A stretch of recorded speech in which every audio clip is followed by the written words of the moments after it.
Praise the Lord. கர்த்தருடைய நாமம் மகிமைப்படுவதாக. பரலோகத்தில் இருக்கிற பாஷை, அதாவது அந்நிய பாஷைகளை குறித்து நான் பார்க்க போகிறோம். அப்போஸ்தலர் 2ஆம் அதிகாரம் வசனம் 1லேருந்து 4 வரைக்கும் நீங்கள் வாசித்து பார்த்தீங்கன்னா, முழு பெந்தகோஸ் நாள் வந்தபோது அவர்கள் எல்லாரும் ஒன்று கூடி இருந்தார்கள். மொத்தம் 120 பேர் இருந்தாங்க. பரிசுத்த ஆவியானவர் பலத்தை காற்றோடு இறங்கினதுனால ஒவ்வொருத்தரும் வெவ்வேறு பாஷைகளை பேச தொடங்கினாங்க. அந்நிய பாஷைகளை பேச தொடங்கினாங்கன்னு வேத வாக்கியம் சொல்லுது. எத்தனை பேருக்கு அந்நிய பாஷைகளை பேசணும்னு ஆசை? எத்தனை பேர் அந்நிய பாஷைகளை நான் பேசின்னு இருக்கிறேன், ஆனால் இன்னும் அதிகமாக பேசணும்னு ஆசை? Thank you Lord, thank you Jesus. அப்போது உங்களுக்கான தான் இது மெசேஜ். பாருங்கள், இயேசு கிறிஸ்து நமக்காக இந்த பூமியில் வந்து நம்முடைய சாபங்களையும் நம்மளுடைய அக்கிரமங்களையும் நம்மளுடைய பாவங்களையும் தன் சிலுவையில் தன் முதுகில் அவர் ஏற்றுக்கொண்டு நமக்காக கல்வாரி சிலுவையில் மரித்து அவர் உயிர்த்தெழுந்ததுனுமே நமக்காக அவர் 40 நாள் இந்த பூமியில் இருந்து 40ஆவது நாள் சீஷர்களை கூப்பிட்டு அவர் தன் ஆவியை ஊதிட்டு பரிசுத்த ஆவியை பெற்றுக்கொள்ளுன்னு சொல்லி இன்னும் 10 நாள் எருசலேமில் போய் காத்து நிறுங்க சொன்னார். எதுக்காகனா, உங்களுக்காக தேற்றுவாளர் வருவார்னு. யார் அந்த தேற்றுவாளர்னா? பரிசுத்த ஆவியானவர்.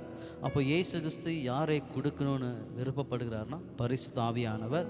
அப்போஸ்தலர் 2ஆம் அதிகாரம் நீங்கள் வாசித்து பார்த்தீங்கன்னாக்கா, பரிசுத்த ஆவியானவர் அவர்கள் மேலே வரும்போது அவர்கள் ஆவியில் நிரப்பப்பட்டாங்க, அந்நிய பாஷைகளை பேச தொடங்கினாங்கன்னு.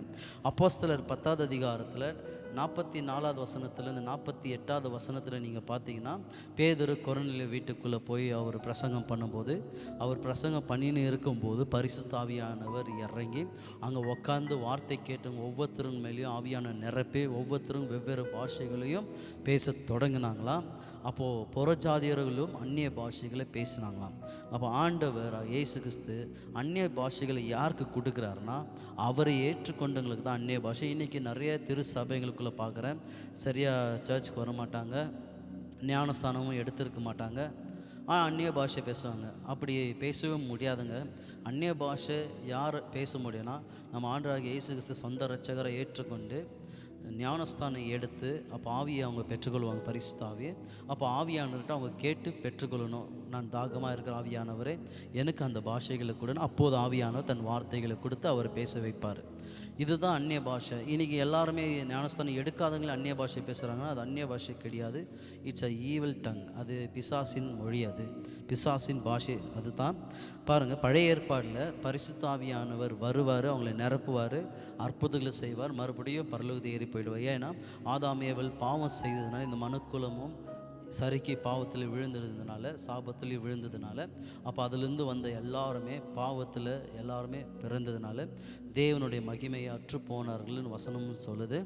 அப்போது பழைய ஏற்பாடில் பரிசுத்த ஆவியானவர் வருவார், அவங்களை நிரப்புவார், அப்போது அற்புதங்கள் நடக்கும். அதுக்கப்புறம் மறுபடியும் அவர் பரலோகத்தை ஏறி போயிடுவார்.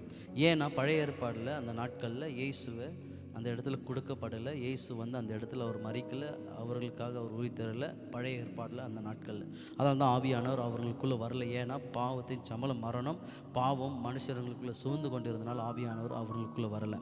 புதிய ஏற்பாடில் பார்த்தீங்கன்னாக்கா, இயேசு கிறிஸ்து அவர் நமக்காக இந்த பூமியில் வந்து அவர் நமக்காக தன் கல்வாரி சிலுவையில் மரித்து அவர் உயிர்த்தெழுந்ததுனுமே நாம் எல்லாருமே என்ன ஆகிட்டோம்னா அவருடைய பிள்ளைகள் ஆகிட்டோம்.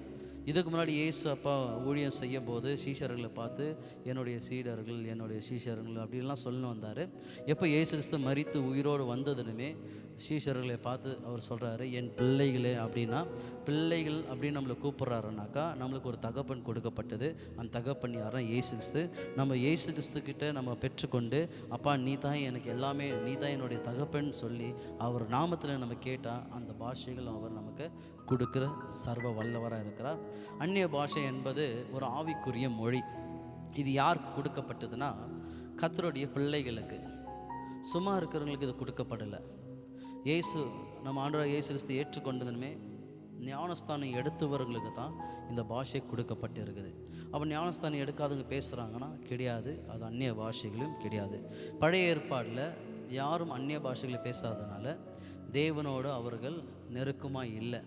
ஆனால் புதிய ஏற்பாடில் நம்ம ஆண்டவராகிய இயேசு கிறிஸ்துக்கிட்ட நம்ம எப்படி நெருக்கமாக இருக்கிறோன்னா, அவர் தன் பரிசுத்த ஆவியை நமக்கு கொடுத்ததுனால ஆவியானோரோடு நம்ம அந்த பாஷைகளை பேசும்போது நம்ம யாரோட நெருக்கமாகிறோமோ நம்ம ஆண்டவராகிய இயேசு கிறிஸ்து ஆவியானவரோடு நம்ம ஐக்கியமும் ஆகிறோம். அதனால தான் நீங்கள் பார்த்தீங்கன்னா பழைய ஏற்பாடில் இப்போது இருக்கிற இந்த சபை வந்து இது சர்ச்சுன்னு சொல்கிறோம். அந்த நாட்களில் அது பேர் ஆசரிப்பின் கூடாரம். 3 பிரிவாக கட்டப்பட்டு இருக்குது. வெளியே காம்பவுண்டுகளே அது வந்து பிரகாரம். ஜனங்க உட்கார இடம் வந்து இது பரிசுத்த ஸ்தலம். இப்போ நான் நிற்கிற இடம் மகா பரிசுத்த ஸ்தலம். எல்லா ஜனங்களும் வந்து பிரகாரத்தில் தான் இருக்க முடியும். அந்த காம்பவுண்டில் தான் பரிசுத்த ஸ்தலம் 2வது இடத்துல இங்கே வர முடியாது. அங்கே வெறும் லேவி கோத்திரத்தார் சேர்ந்தவங்க தான் இருக்க முடியும். அப்படின்னா ஆசாரியர்கள் தான் இருக்க முடியும். இப்போ நான் நிற்கிற இடம் மகா பரிசுத்தலம். இங்கே ஒரு ஸ்க்ரீன் இருக்கும், திருசேல்.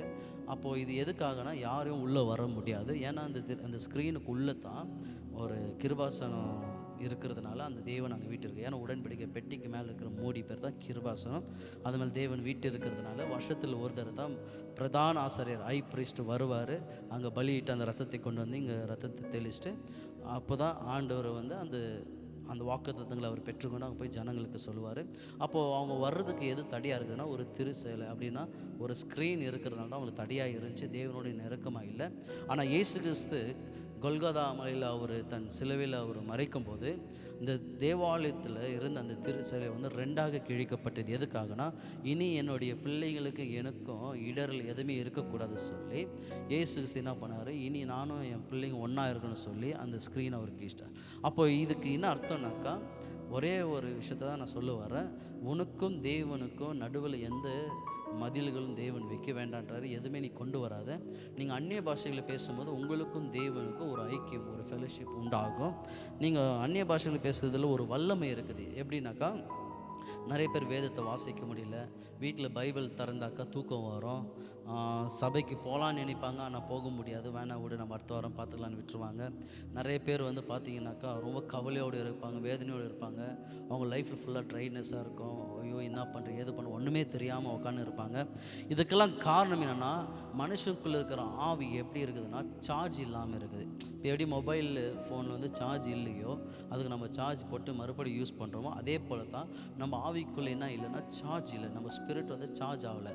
அது சார்ஜ் ஆகிறதுக்கு தான் ஒரே வழி என்னென்னா அந்நிய பாஷைகளை பேசும்போது நம்ம ஆவி சார்ஜ் ஆனதுமே அப்போது நம்ம ஆண்டவரை நம்ம தரிசிக்க முடியும், ஆண்டவரை பார்க்க முடியும், அவரோடு நம்ம பேச முடியும். ஏன்னா உன்னுடைய ஆவி வீக்காக இருக்கிறதுனால நீங்கள் சார்ஜ் பண்ணாதனால அது இன்னும் என்ன இருக்குதுன்னா சோர்வடைந்து ஆண்டவர் மேலே கேள்வி கேட்குறவங்களா ஆயிடுறீங்க. எனக்கு என்ன செஞ்சுட்டீங்க ஆண்டவர், எனக்கு என்ன நன்மைகளை வச்சுருக்கிறீங்க ஆண்டவர்னு. அப்போது நீங்கள் அந்நிய பாஷைகளை பேசும்போது உங்கள் ஸ்பிரிட் சார்ஜ் ஆகிறது மட்டும் இல்லை, உங்களை எடிஃபை பண்ணுறாரு. அப்படின்னா உங்களை உற்சாகப்படுத்துகிறாரு, உங்களை கட்டுகிறாரு ஆண்டவர். நீ விழுந்த இடத்துல உன்னை தலையை நிமர பண்ணுகிற ஒரு ஆண்டவர். அதனால தான் அந்நிய பாஷையில் நீங்கள் என்ன பண்ணணும், பேசணும்னு அவருடைய விருப்பம். எப்படி கேஸ் இல்லைன்னா ஸ்டவ் எரியுமா? இல்லை. அதே போல தான் நம்ம வாழ்க்கையில் ஜபம் எதனால் இல்லைன்னா ஆண்டவர்கிட்ட ஏன் போகலைன்னா நம்ம எதை பேசாது இருக்கிறோன்னா அந்நிய பாஷைகளை பேசாது இருக்கிறோம். அப்போ அந்நிய பாஷை பேசணுன்னா கண்டிப்பாக எல்லோரும் அந்நிய பாஷைகளை பேசணும். ஏன்னா யூதா 1வது அதிகாரம் 20வது வசனத்துலேருந்து 21வது வசனம் வரைக்கும் பார்த்தீங்கன்னா பரிசுத்த ஆவியில் ஜபம் பண்ணி அப்படின்னு ஒரு வார்த்தை இருக்கும்.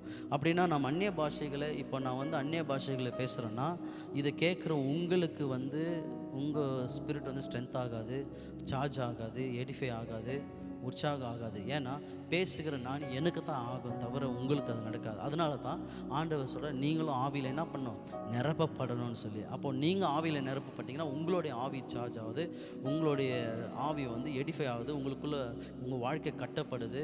இடிந்து போன வாழ்க்கை வந்து மறுபடியும் கட்டப்படுதுன்னு சொல்கிறாரு. நீ தொலைந்த உன்னோட வாழ்க்கையை மறுபடியும் அது ரீஸ்டோர் பண்ணுவார். அவ்வளோ அற்புதங்கள் நடக்கும். வல்லமையை பெற்றுக்கொள்ளுங்க அந்நிய பாஷைகளை பேசுகிறதுனால. இன்றைக்கி நிறைய பேருக்கு ஸ்ட்ரென்த் இல்லை, நிறைய பேருக்கு வீக்காக இருக்கிறாங்க.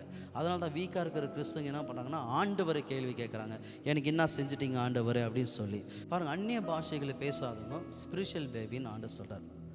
ஸ்பிரிச்சுவல் பேபி அப்படின்னாக்கா அந்நிய பாஷைகளை பேசாதவங்க ஒரு அர்த்தத்தை நான் சொல்கிறேன். இப்போ ஆவிக்குரிய மண்டலத்தில் ஒன்று நடக்குது. நாம் ஞானஸ்தானம் எடுத்ததுமே ஆண்டவராகிய இயேசு கிறிஸ்து ஏற்றுக்கொண்டு அப்போ நம்மளுக்காக ஒரு தூதனை கொடுக்கப்படுது. இந்த தூதன் சும்மா இல்லை, நமக்காக வான மண்டலத்தில் பொல்லாதாவிகளோடு யுத்தம் பண்ணுறான். அப்போ அந்த தூதன் யுத்தம் பண்ணும்போது சண்டையிடும்போது அந்த தூதர்னால சரியாக ஜெயிக்க முடியல. அந்த ஏன் அந்த பொல்லாத ஆவி நம்மக்கிட்ட சண்டைக்கு வரான்னா காரணம் என்ன, நம்மளுடைய ஆத்மாவை அவன் எடுக்க, நம்மளுடைய ஆத்மாவை வந்து சேதப்படுத்த, நம்ம ஆத்மாக்குள்ளே பாவத்தை கொண்டு வர அவன் முயற்சி பண்ணுறான். அதனால தான் நம்ம ஞானஸ்தானம் நம்மளோடு கொடுத்த தூதன் வந்து அங்கே சண்டை போடுறான். நம்ம ஆத்மா மேலே கை வைக்காதபடி, நம்ம ஆத்மாவை பாவத்தில் விழாதபடி, தள்ளாதபடி இந்த தூதன் சண்டை போகிறான். ஆனால் அந்த தூதன் இது வரைக்கும் யுத்தம் பண்ணுகிறான் தவிர அந்த பிசாசை ஜெயிக்க முடியல. காரணம் என்னென்னா, நம்ம எப்படி நம்ம ஸ்பிரிட்டை சார்ஜ் பண்ணுறோமோ அந்நிய பாஷைகளை பேசும்போது, அதே போல் நம்ம அந்நிய பாஷைகளை பேச பேச நம்மளுக்காக கொடுத்துருக்கிற தூதனும் வல்லமையாக எழும்பி நின்று அந்த பொல்லாத ஆவிகளோடு யுத்தம் பண்ணி ஜெயிக்கிறான். அதனால தான் நம்ம ஏஞ்சலுக்கும் நம்ம ஸ்ட்ரென்த்து கொடுக்குறோம் நம்ம அந்நிய பாஷைகளை பேசும்போது. இன்றைக்கி நிறைய பேரோட மைண்ட் ஏன் டிஸ்டர்ப் இருக்குது, ஏன் நிறைய பேர் கவலையோடு இருக்கிறாங்க, நிறைய பேர் ஏன் வேதனையோடு இருக்கிறாங்கன்னா, பவுல் சொல்கிறாரு, இடைவிடாமல் ஜெபம் பண்ணுங்கள்ன்றாரு. அப்படின்னா நீங்கள் ஜெபிக்காததுனால தான் உங்கள் மைண்ட் டிஸ்டர்பாக இருக்குது, நீங்கள் பாவத்தில் விழுந்திருக்கிறீங்க, கவலையோடு இருக்கிற, நான் இதுலேருந்து எப்படி வெளியே வர்றதுன்னு தெரியாமல் நீங்கள் ஒரு கன்ஃபியூஷனில் இருக்கிறீங்க.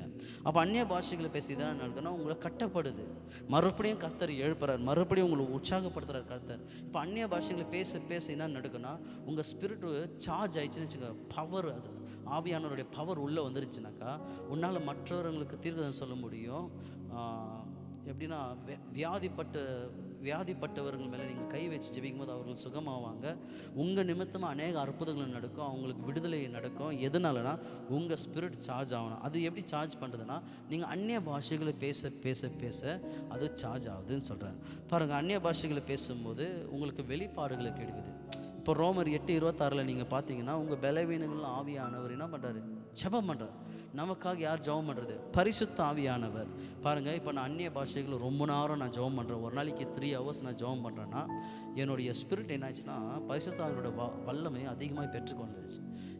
என் வாழ்க்கை கட்டப்பட்டுச்சு, எனக்கு ஸ்ட்ரென்த்து கிடைச்சிச்சு.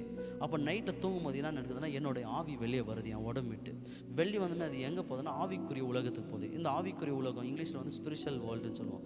ஆவிக்குரிய உலகம்னா இப்போ எப்படி இந்த உலகத்தை நம்ம பார்க்குறோம், கண்ணால் பார்க்காத ஒரு உலகம், இந்த உலகத்தை சுற்றி ஒரு உலகம் இருக்குது, அது பேர் தான் ஆவிக்குரிய உலகம். இப்போ என்ன பண்ணுதுன்னா, நான் அந்நிய பாஷைகள் அதிகமாக பேசிட்டு நான் நைட்டில் தூங்கினேன்னாக்கா, அப்போ என்னோடய ஆவி என்ன பண்ணுது, இந்த ஆவிக்குரிய உலகத்துக்கு போகுது. அது போய் என்ன பண்ணுதுன்னா, எனக்கு எதெல்லாம் டிஸ்டர்ப் பண்ணுது, என்னை எது லேசியை கொண்டு வருது, எனக்கு எது மன அழுத்தத்தை கொண்டு வருது, எனக்கு வியாதி எது கொண்டு வருது, அந்த ஆவிங்கிட்ட எல்லாம் போயிட்டு என்னோடய ஸ்பிரிட் என்ன பண்ணுது, அதை அடித்து துரத்துது, அதோடைய பவருங்களெல்லாம் எடுத்து போடுது. அதனால தான் நாம் எதை பேசணுமா, அந்நிய பாஷைகள். அப்போ அந்நிய பாஷைகளை பேசுகிறது என்னென்னா, நீங்கள் பரிசுத்த ஆவியானோடைய பார்ட்னர் ஆயிடுறீங்க, அவரோட என்ன ஆயிடுறீங்க, பார்ட்னர் ஆயிடுறீங்க. அந்நிய பாஷைகளை பேசுகிறவங்க பயப்படவே மாட்டாங்க, அவங்க தனிமையாக இல்லை, அவங்களோட யார் இருக்கிறதுனா பரிசுத்த ஆவியானவர் இருக்கிறாரு. அப்போ மொதல் விஷயம் என்னென்னா, நீங்கள் ஆண்டவராகிய இயேசு கிறிஸ்து ஏற்றுக்கொண்டால் தான் ஆவியானவர் பெற்றுக்கொள்வீங்க. ஆவியானவர் பெற்றுக்கொண்டதுன்னு அப்படியே இருக்கக்கூடாது, ஆவியானவர்கிட்ட தாகமாக கேட்கணும், வாஞ்சியோடு கேட்கணும். ஆவியானவரே, எனக்கு விருப்பமாக இருக்குது, நான் அந்நிய பாஷைகளை பேசணும்னு கேட்கும்போது அந்த பாஷைகளை அவர் என்ன பண்ணுவார், உங்களுக்கு கொடுப்பார். இப்போ என்னுடைய ஒரு சாட்சி நான் சொல்ல கேளுங்க. நான் ஆரம்பத்தில் கர்த்தரை நான் தேடும்போது எனக்கு எந்த பாஸ்டரும் ஹெல்ப்பு கிடையாது, யாரும் எனக்கு கைடன்ஸ் கிடையாது, எனக்கு மென்டர் கிடையாது, எனக்கு ஸ்பிரிச்சுவல் ஃபாதர் கிடையாது, யாருமே கிடையாது. அப்போ எனக்கு உள்ளுக்குள்ளே ஒரு வேதனை. அப்போ ஆவியானவர்கிட்ட நான் ஜெபம் பண்ணுகிறேன். எங்கன்னா, நான் எப்பயுமே வந்து காட்டில் தான் ஜெபம் பண்ணுவேன், ஃபாரஸ்ட்டில், ஏன்னா எந்த டிஸ்டர்பும் இருக்காதுன்னு. அங்கே ஜெபம் பண்ணுகிறேன். எனக்கு யாருமே இல்லை ஆவியான எனக்கு ஹெல்ப் பண்ண, உங்களை தவறுன்னு சொல்லி நான் கேட்கும்போது, அப்போ உள்ளத்தில் ஆவியான சொல்கிறார், பாஷைகளை பேசுன்னு சொல்லி. அப்போ நான் அந்நிய பாஷைகளை பேசுகிறேன். ஆவியானவர் என்ன பண்ணுறாரு, வரத்தை கொடுத்து அந்த வரத்தை எனக்குள்ளே என்ன பண்ணுறாரு, அந்த கிஃப்ட்டை அதை ஆப்ரேட் பண்ணி வைக்கிறார். அது அன்லாக் ஆகுது. அந்த கிஃப்ட்டு அன்லாக் ஆனதுமே நான் போகிற இடத்துலலாம் அசுத்தாவிங்களை ஓட்ட ஆரம்பிக்கிறேன், நிறைய ஆவிங்களை. ஏன்னா சபையில் நிறைய பேருக்கு தெரியும், வெளியே இருக்கிற என்னை சுற்றி இருக்கிற ஜனங்களுக்கு தெரியும், கிட்டக்கிட்ட இருக்கும் நிறைய ஆவிங்களை. இத்தனைக்கும் 200 மேலே நான் ஓட்டியிருக்கிற ஸ்பிரிட்டுங்களை. அது கர்த்தர் எனக்கு கொடுத்த அந்த கிஃப்ட்டு. ஏன்னா அன்றைக்கி நான் அழுந்தேன், எனக்கு யாரும் இல்லை, எந்த பாஸ்டரும் இல்லை, எனக்கு கைடன்ஸ் பண்ண யாருமே இல்லைன்னு. ஆவியானவரே வந்து சொல்கிறாரு, நான் உன்னை வழி நடத்துகிறேன். அந்த வரத்தை அவர் ஆக்டிவேட் பண்ணார். உங்களுக்கும் பாஸ்டர் இல்லை, உங்களுக்கு ஸ்பிரிச்சுவல் ஃபாதர் இல்லை, யாரும் உனக்கு கைட் பண்ணுற யாரும் இல்லைன்னு வேதனை படாதீங்க. அவர் தேற்றுவாளர் ஆவியானவர், அவர்கிட்ட உதவி கேளுங்க, அவரே உனக்கு கொண்டு போவார், அவரே உனக்கு அந்த கிஃப்ட்டுங்களை கொடுத்து அவரே உனக்கு அன்லாக் பண்ணி அவரே உங்களுக்கு ஆப்ரேட் பண்ண வைப்பாருங்க. அப்போ அந்நிய பாஷை பேசணுன்னாக்கா கண்டிப்பாக பேசணும். ஒரு உதாரணத்துக்கு ஒரு கதை சொல்ல கேளுங்க. ஒரு தாய் பிள்ளையை பெற்றெடுத்துமே ஒரு 3 மாதம் இல்லை ஒரு வருஷம் கூட வச்சுங்க, அந்த குழந்தை இன்னும் பேசலைன்னு வச்சுங்க. எடுத்தது மாதிரி என்ன பண்ணுது, மா மா பா பா அப்படின்னு கூப்பிடுது. இப்போ அந்த குழந்தை, ஒரு தாய்கிட்டேருந்து ஒரு குழந்தை நான் தூக்கி வச்சுக்கணுன்னாக்கா, அந்த குழந்தை சடனாக அழுவுதுனாக்கா, அந்த தாய் சொல்லுது, குழந்தைக்கு வந்து பசி ஆயிடுச்சு, அதனால தான் அழுவுதுன்னு சொல்லிட்டு அந்த அம்மா வந்து குழந்தை தூக்கிது. இப்போ அந்த குழந்தை வாய் தந்து இன்னும் பேசலை, அது சாதாரணமாக மான்னு சொன்னதுனால அந்த தாய்க்கு தெரியுது இந்த குழந்தை பசி எடுக்குதுன்னு. அதே சில நேரம் விட்டு அந்த குழந்தை நான் தூக்கி வச்சுருக்கிறேன்னு வச்சுங்க, மறுபடியும் தாயார் அந்த தாயாரை பார்த்து அந்த குழந்தை மா மா மான்னு சொல்லும்போது அந்த தாயார் சொல்லுது, குழந்தை வந்து என்னை பார்த்ததுமே சிரிக்குது, என்னை பார்த்து சந்தோஷப்படுதுன்னு. அடுத்து அந்த குழந்தை என்ன சொல்லு வருதுன்னு அந்த தாய்க்கு என்ன பண்ணுது தெரியுது. ஆனால் இன்னும் வாய் திறந்து அது சரியாக பேசவே இல்லை. ஸ்டார்டிங் ஸ்டேஜில் அது மான்னு சொல்கிறதே ஒரு தாய்க்கு தெரியுதுன்னா அந்த தாயார் யாருன்னா பரிசுத்த ஆவியானவர். நாம் அந்நிய பாஷைகளை பேசும்போது நாம் என்ன பேசுகிறோன்னு நம்மளுக்கு தெரியல. ஆனால் அந்நிய பாஷைகளை பேசும்போது அந்த தாய்க்கு தெரியும், பரிசுத்த ஆவியானவருக்கு நாம் என்ன பேசுகிறோன்னு சொல்லி. பாருங்கள், அந்த குழந்தை சொல்ல வாய் திறந்து இன்னும் பேச்சே வரல, ஆனால் அம்மாவுக்கு தெரியுது குழந்தைக்கு பசி எடுக்குது, குழந்தை சந்தோஷமாக இருக்குது, குழந்தை சிரி எல்லாமே தெரியுது. அதே போல் தான் நம்ம ஆவியானவருக்கு எல்லாமே தெரியுது. 2 விதமான அந்நிய பாஷைகள் இருக்குது. ஒன்று விசுவாசிகள் கொடுக்கப்பட்டது, இன்னொன்று ஊழியக்காரருக்கு கொடுக்கப்பட்டது. வேத வாக்கியம் சொல்லுது அந்நிய பாஷைகளை பேசுகிறவங்க வியாக்கானம் பண்ணணும், அப்படி இல்லைனா பேசக்கூடாதுன்னு சொல்லுது. இன்டர்பிரிட்டேஷன் பண்ணணும். பேசுகிறவங்க என்னன்றது தெரியாமல் கத்தினே இருந்தால் அப்போ எதுக்கு பேசுகிறீங்க நிறைய சபை அதை ஸ்டாப் பண்ணிடுறாங்க. அது உண்மை தான், ஆனால் கண்டெக்ஸ்ட் வேர்டு அதை பார்க்குறதில்ல. ஏன்னா அந்நிய பாஷை விசுவாசிகள் கொடுக்கப்பட்டது, இன்னொன்று வந்து ஊழியக்காரங்களுக்கு கொடுக்கப்பட்டது. இப்போ நான் ஒரு ஊழியக்காரன் சபையில் வந்து ஆண்டவர் பற்றி தெரியாத ஜனங்க வருவாங்க, வேறு மதத்துலேருந்து வருவாங்க, கிறிஸ்துவர்களும் வந்து உட்காந்துப்பாங்க, எல்லோரும் உட்காந்துப்பாங்க. இப்போ நான் மைக்கை எடுத்து அந்நிய பாஷையில் லபான்னு கத்தினே இருந்தேன்னா கிறிஸ்துவர்களுக்கு ஓகே இது ஆண்டவருடைய மொழின்ட்டு. அப்போது கிறிஸ்துவ இல்லாதவங்க வந்து உட்காந்துக்கிறீங்கன்னா நினச்சிப்பாங்கன்னா என்னடா இவங்க டீசெண்டாக இல்லை, இஷ்டத்துக்கு கத்துறாங்க, என்னடா இது இப்படி பேசுகிறாங்கன்னு சொல்லிட்டு அடுத்த வாரத்தில் அவங்க சபைக்கே வரமாட்டாங்க.